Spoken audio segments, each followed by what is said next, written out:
I'm streaming on several different platforms today, and today is going to be a book review. And I know that's, pretty interesting or whatever, but I actually read something. It's called The E Myth for Physicians. What's super, super interesting about this book is that it was actually made in 2003. And one of the things, it's not funny, but it is funny because if you think about that, that's almost over 20 years ago. Um, what is written in this book is honestly just phenomenal. A lot of the reasons why um, I think the way I think is because of the experience that I've had in the healthcare field. And what is phenomenal about this book is that it actually already has said it, right, in 2003. So it's always good to, kind of feel as though you have been uh, validated, right, for some of the concerns or questions, that you might have. So, of course, I'm doing all of these, different things, and I have different things kind of going. But let's kind of get started. Let's talk about this book. So, it's E Myth for Physicians. It was made by Michael Gerber. He is a part of, and he has created like E Myth, like, period. Let me make sure that we're having everything. Okay, and hopefully everything is working.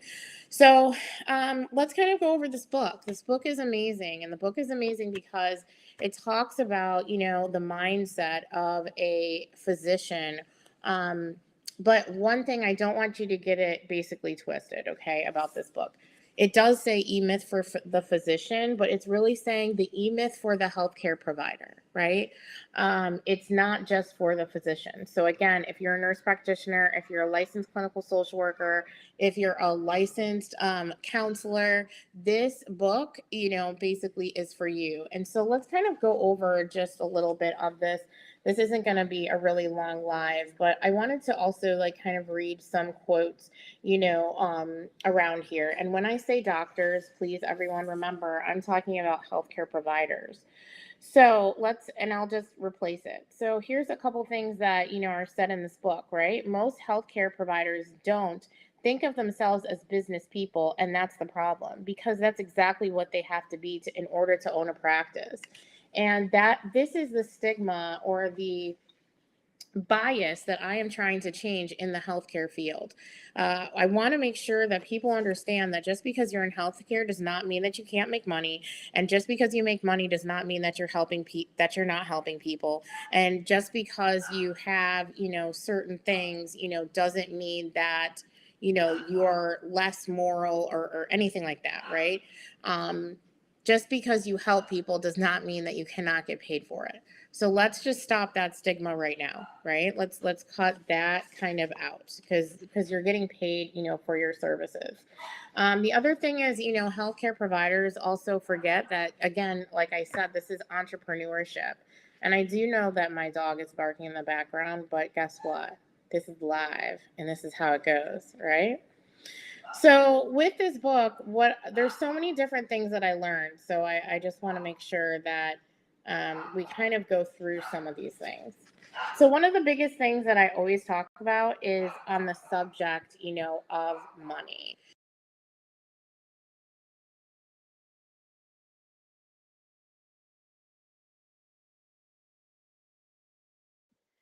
Is on the subject, of money. So one of the issues that a lot of healthcare providers don't really understand and are having some major issues with is that there's issues with the flow of money. And the flow of money is, always an issue. A lot of times, healthcare providers don't really notice that there's a money flow issue until the money actually stops. And so, there's some four things that I want you all to kind of hear is income, profit, flow, and equity. Those are some things that healthcare providers have to understand. That is how you are able to be a successful person as well as a successful business owner. Income, profit, flow, and equity.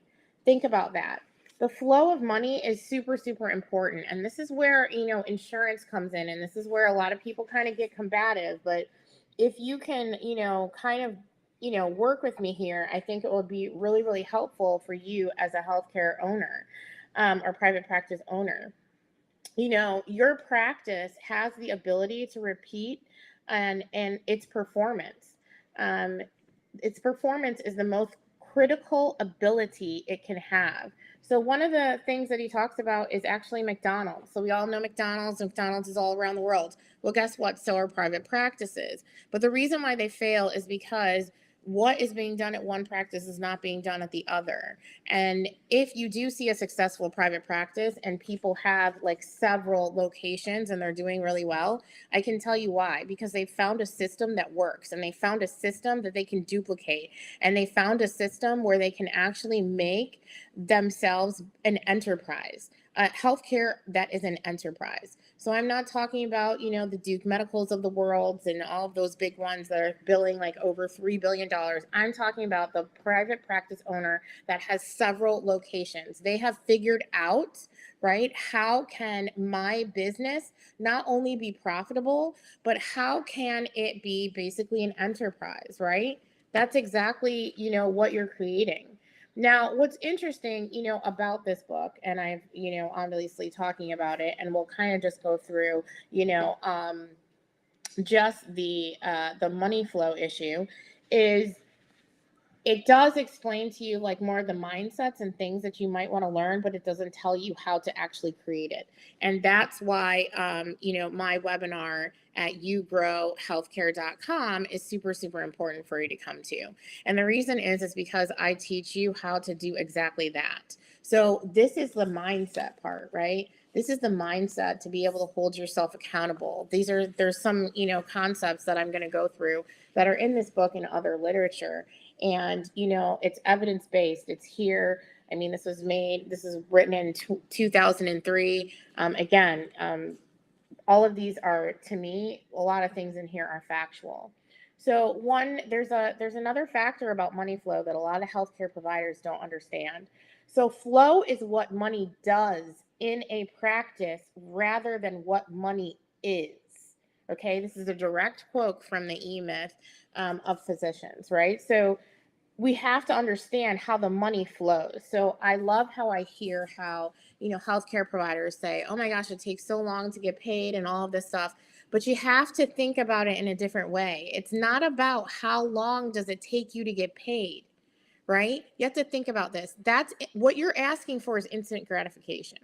Instant gratification, right, is when I buy a t-shirt and then I give somebody $15 and then I have that t-shirt right away. Well, you guys know that healthcare doesn't work like that. It doesn't work like that. And in most businesses, you have at least 30 days to be able to pay a bill. So it also doesn't really work in business. You don't get your money right when you deliver a service. It doesn't happen. So I think I'm not taking insurance companies off the hook. Like, we're not going to go through like all of these things. But what I want people to honestly, really grasp and understand is that the money flows differently. So if you're looking for instant gratification, or, from one service to the next, it's not going to happen. And it's not going to happen because you're in healthcare. And it's not going to happen because that's not how money flows in healthcare. It doesn't flow like that. So when you're saying that you're getting paid late, you're not. That you're getting paid when you were supposed to. You just don't like when you're getting paid because it is a little delayed. But that's healthcare. So what you have to think of is think about it in a different way. Instead of fighting the payment, how can you structure your private practice, which is what I do, okay, to be able to have the flow of money, period, right? Regardless of what's going on with the insurance, there's a way that you can structure your business so that money flow is not the issue. And there's so many different ways. I'll give you three ways. One is hire appropriately. How are you hiring, and like the succession of the hiring, right? You can't hire like a billion providers because you know that you're not going to get paid maybe in 30 days, right? So you better have that money, right, to pay them. But you can't get mad because you know that it's the flow of the money of the insurance company. So I'm trying to like really, really understand that. so that and really drive this home, right? Also, a lot of healthcare providers, I'm going to say healthcare providers, okay, do not understand, and we're going to work through this, right? And we all don't understand this, right? So it's not just healthcare, but that's who I serve. So go to yougrowhealthcare.com and definitely sign up for my webinar. It's on Thursday at 9 p.m. And we're going to go through some of this. So profit is return on investment. Capital is what rewards you, right? So the doctor owner, you know, for taking risks, right? So you have to remember entrepreneurship is also huge risk, right? So when you're owning a practice, you are taking a risk, but it's no risk that is even more than anyone else, okay? Or in any other business or whatever. Take out the act of the healthcare, right? I'm talking about the business. I'm not talking about a surgeon and somebody just, had I don't know, a major accident. I'm not talking about that. I'm talking about a private practice. Okay. So let's also like remain focused because I don't want, people going over into outlier, kind of things, right?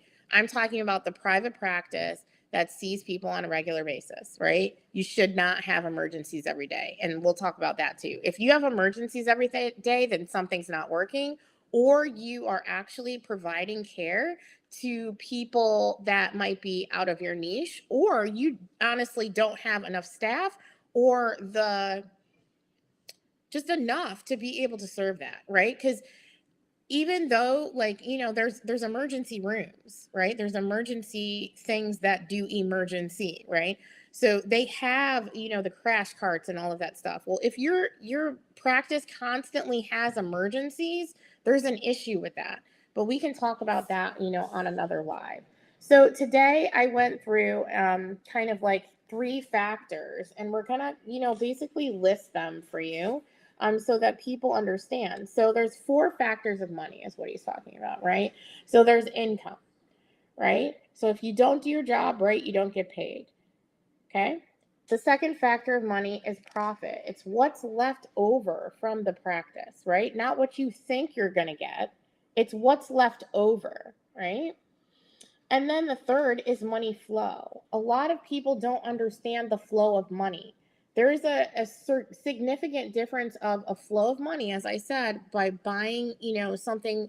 It's you don't have instant gratification when you're a healthcare provider. It just doesn't happen. So I want to make sure that people understand the flow of money. There's a certain flow. But if you understand business, then you'll understand that flow and you can look at money a little bit differently.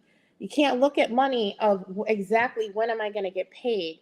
Really, what you should look at money like, it shouldn't be exactly when am I going to get paid, right? It should be how do I use the money that I have to make sure that it's always sustainable. And then as I go ahead and get money, right, as I get payments, it's just going into the pot, right? That's what you have to think about. You have to think of a different way of looking at money. It's completely different, when you're in healthcare. And there's some interesting parts about this. It says, the rules of the flow, right?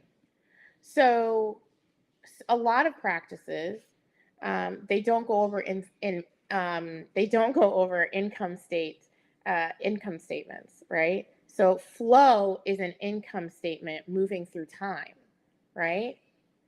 But unfortunately, few healthcare providers pay attention to flow until it stops and slow payments becomes no pay. You have to think about your money before all of the extra stuff, right?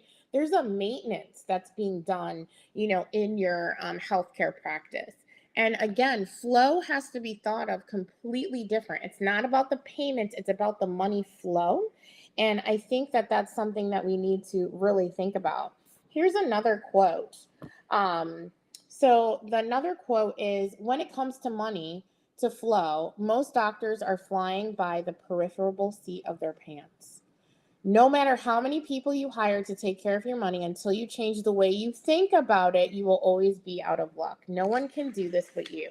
So again, we're talking to the healthcare providers that are the business owners, right? You have to have control over the sources of money. Then if you have control over the source of the money, then you have control over the flow, right? So there's different things in private practice where, obviously we're talking about insurance, we're talking about cash, we're talking about all kinds of different things here. But if you don't have maybe a 40-50 split or whatever, what have you, these are some of the things that I, talk about in the webinar. So go to yougrowhealthcare.com. This is how you continuously keep a flow, a constant flow of money. This is how it works. But if you don't know how to do that and you're looking at money as the actual transaction either time, you're never going to make it. It doesn't make sense. And then the fourth factor of money is actually equity.